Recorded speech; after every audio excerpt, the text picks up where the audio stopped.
Good morning, students. This is Anand Srivastava, Humanities teacher, class 11C. Students, today we discuss theme 9 of history. Our topic is the Industrial Revolution. In the starting of chapter, you came to know that the centuries of 17th and 18th are dedicated for the Industrial Revolution in Europe.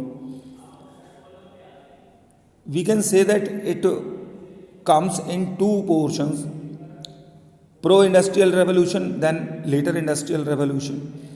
अब इसमें था क्या? इसमें ये था कि iron industries, cotton industries, steam engine आ चुका था और ट्रांसपोर्टेशन के नए नए फॉर्म्स हमारे यहाँ आ रहे थे। खास करके इस समय ऐसे स्किलफुल लोगों का बहुत ज़्यादा यूज़ था जो कि फ़िज़िक्स, केमिस्ट्री, साइंस वगैरह की नॉलेज रखते थे। आप देखें तो इंडस्ट्रियल रेवोल्यूशन ने लोगों के लिए प्रॉस्पेरिटी भी ब्रॉट की, साथ ही साथ कुछ प्रॉब्लम्स भी लेके आया, जिसमें कि हम कहें कि poor leaving conditions, working condition, poor wages for women and children. इसकी वजह से कई सारे प्रोटेस्ट भी हम लोगों ने देखे जो कि इंडस्ट्रियल रेवोल्यूशन ने हमारे सामने रखे। अगर हम देखें तो इंडस्ट्रियल रेवोल्यूशन ये टर्म जो है सबसे पहले दो यूरोपियन स्कॉलर्स, एक फ्रांस से है, दूसरा जर्मनी से, जॉर्ज मिशेलेट एंड फ्रेडरिक एंजल्स, ये लोग यूज़ करेंगे। टोटली हम यहाँ पर इस चैप्टर में ये पढ़ेंगे कि किस तरह से हाथों से काम होता था और फिर बाद में ये मशीन में कन्वर्ट हो जाता है। अब हम बच्चों पेज नंबर 197 पर जब पहुँचते हैं तो वहाँ हम देखते हैं कि फर्स्ट टॉपिक है वाई ब्रिटेन।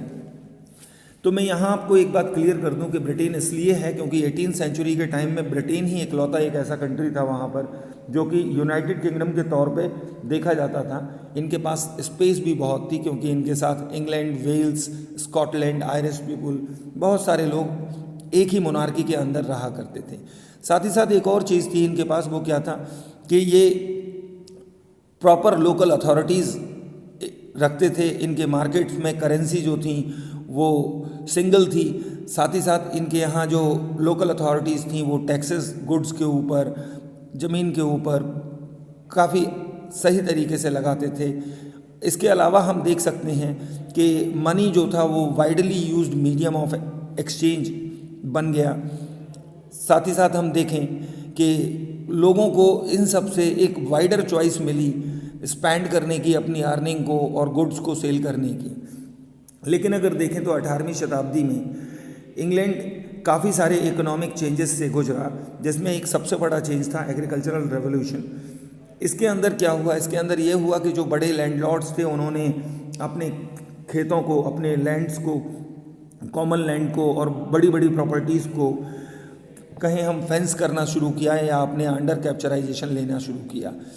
इसकी वजह से क्या हुआ? इसकी वजह से ये हुआ कि वहाँ पर जो लैंडलेस लेबर्स थी, फार्मर्स थे, उन सबको वहाँ से पलायन करना पड़ा, वहाँ से उन्हें माइग्रेट करना पड़ा और वो जॉब्स के लिए दूसरी जगह गए, जो कि उन्हें इंडस्ट्रियल रेवोल्यूशन ने जॉब्स प्रोवाइड करा दी। तो फिर वो सिटीज़ के अंदर इंडस्ट्रीज़ में काम करने के लिए रुक गए। अब बात करें हम टाउन, ट्रेड और फाइनेंस, जो कि नेक्स्ट टॉपिक है पेज नंबर 197 पर। तो अगर हम इसमें देखें तो out of the 19 European cities whose population double during 1750 to 1800। अब सवाल ये है कि ये डबल क्यों हो गई और इनमें से 11 जो थी वो कहाँ पाई जाती थी? ब्रिटेन में। तो आप ये भी देख सकते हैं कि 19 यूरोपियन सिटीज़ में से 11 ब्रिटेन की ही सिटीज़ हैं जो इंडस्ट्रियलाइज होती जा रही हैं और हब ऑफ मार्केट्स में कन्वर्ट होती जा रही हैं। अगर हम देखें तो London had also acquired a global significance by the 18th century. The centre of global trade has shifted from the Mediterranean ports of Italy and France to Atlantic ports of Holland and Britain.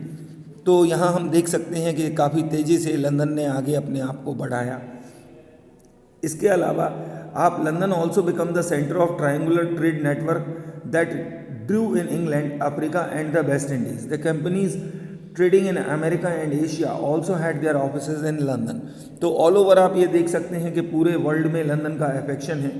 अब अगर हम देखें तो 1724 वो year है। English river provided some 1160 miles of navigation water and except of mountain areas most places in the country were within 15 miles of a river. Since all the navigable sections of the English rivers flow into the sea, cargo on river vessels was easily transferred to coastal ships called coasters. By 1800 at least 1 lakh sailors were worked on the coasters. तो अब एक और सुविधा थी England में, वो क्या थी कि वहाँ की नदियाँ ज़्यादातर समुद्र में खुलती थीं, जिससे कि वहाँ के लोग उन नदियों का यूज़ जो है ट्रांसपोर्टेशन के लिए कर सकते थे। अब अगर हम पेज नंबर 198 पर देखें तो हमें ये भी पता चलता है कि लंदन प्रमुख क्यों रहा। इसलिए भी यहाँ पर ये प्रमुख रहा क्योंकि 1694 में बैंक ऑफ इंग्लैंड की स्थापना हुई। इसके बाद अगले 10 साल में उसके नंबर जो हैं वो ट्रिपल्ड हो गए और 1820 आते आते लगभग 600 बैंक्स वहाँ पर काम करने लगे। बच्चों यहाँ आपको ध्यान रखना होगा कि हमारा जो टॉपिक है वो है टाउन्स, ट्रेड एंड फाइनेंस। तो देखो, टाउन्स वो एरिया थे जहाँ पर इंडस्ट्रीज़ लगाई गई, ट्रेड बिजनेस था जिसको करना था, इंडस्ट्रीज़ को रन करने के लिए वर्कर्स की ज़रूरत थी। तो मैंने पहले ही बताया आपको कि जो वहाँ एनक्लोजर का दौर चला उसमें क्या हुआ, बिग लैंडलॉर्ड्स ने जो लैंडलेस लेबर थी उसको वहाँ से भगा दिया, उनके पास उतना ज़मीन नहीं था। तो अब वो लोग एक तरह से हम कहें कि एक नए जॉब की तलाश में थे और वो उन्हें इंडस्ट्रियल रेवोल्यूशन ने प्रोवाइड करा दिया। अब अगर हम देखें तो आप लास्ट पैरा को देख सकते हैं इसी टॉपिक में। Of the 26,000 inventions recorded in the 18th century, more than half were listed for the period of 1782 to 1800. These led to many changes. We shall discuss the four ones: the transformation of iron industry, the spinning and weaving cotton, and the development of steam power and coming on the railways. यानी कि लगभग 26,000 inventions हुई कब, 1782 और 1800 के बीच में, जिसमें से कई सारे चेंजेस आपकी दुनिया में आए, जिसमें वो कुछ चेंजेस आपको दिखाना चाहता है इस चैप्टर में जो कि आपके रिलेटेड हैं आयरन इंडस्ट्री से रिलेटेड, वीविंग इंडस्ट्री से रिलेटेड, स्टीम पावर और रेलवे से। अब हम बात करें कोल और आयरन। तो कोल और आयरन इम्पॉर्टेंट क्यों था? हम सभी जानते हैं कि आयरन जो है वो आयरन इंडस्ट्री को हम लोग नोडल इंडस्ट्री में काउंट करते हैं। आयरन इंडस्ट्री को नोडल इंडस्ट्री में क्यों काउंट करते हैं? इसलिए काउंट करते हैं क्योंकि आयरन ही वो चीज़ है जिससे और इंडस्ट्रीज़ के लिए मटेरियल बनता है। दैट मीन्स अगर मैं एक कॉटन इंडस्ट्री खोलना चाहूँ तो मुझे आयरन की मशीनें लगानी पड़ेंगी, तब जा करके वो खुलेगी। अब मैं दूसरी बात करूँ कोल की, तो अगर हम 17th और 18th सेंचुरी की बात करें तो उस टाइम हमारे पास अल्टरनेटिव एनर्जी रिसोर्सेज हुआ नहीं करते थे, तो फिर हमें कोल पर ही डिपेंड करना पड़ता था। यहाँ पर मैं आपको एक बात और बताऊँगा कि ब्रिटेन में जब नहरें बनाई गई, दैट मीन्स कैनाल्स, तो वो कैनाल्स का जो कंस्ट्रक्शन था वो actually transportation of this iron and coal के लिए किया गया था, लेकिन बाद में उसका यूज़ एग्रीकल्चरल वर्क में भी होने लगा।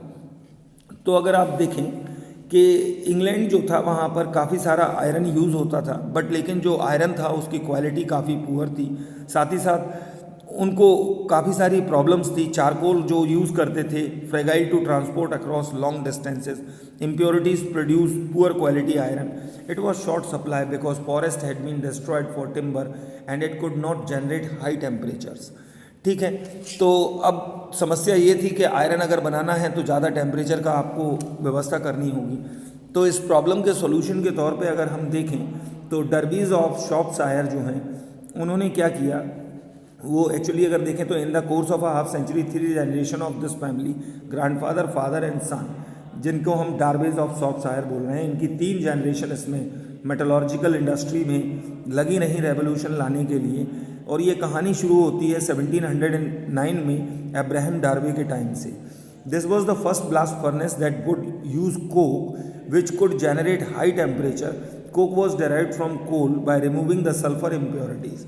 This invention meant that furnaces no longer had depend on charcoal. The melted iron that emerged from these furnaces permitted finer and larger casting than before.